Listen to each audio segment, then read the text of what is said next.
నేటి దినమున మన ఆత్మీయ జనకులు, బైబిల్ మిషన్ వ్యవస్థాపకులు ఫాదర్ ఎం దేవదేశాయ్ గారు చెప్పిన మరో సూక్తిని తెలుసుకుందాం, ధ్యానిద్దాం, వాక్యపూర్వకంగా పయనిద్దాం.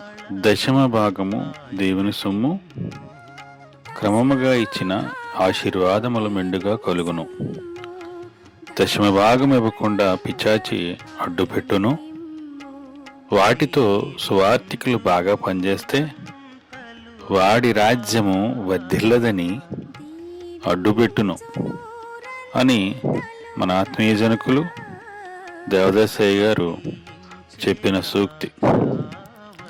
ఈ సూక్తి బైబిల్ గ్రంథంలోని లేవియాకాండము 21వ అధ్యాయం 30 ప్రకారం చూస్తే, భూధాన్యములలోనేమి, వృక్ష ఫలములలోనేమి, భూఫలములన్నిటిలో దశమ భాగము యెహోవా సొమ్ము, అది యెహోవాకు ప్రతిష్ఠితమగును. ఆమేన్.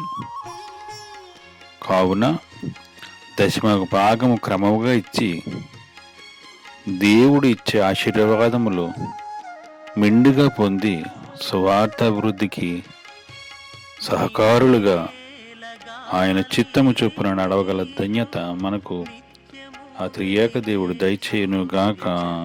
ఆమేన్.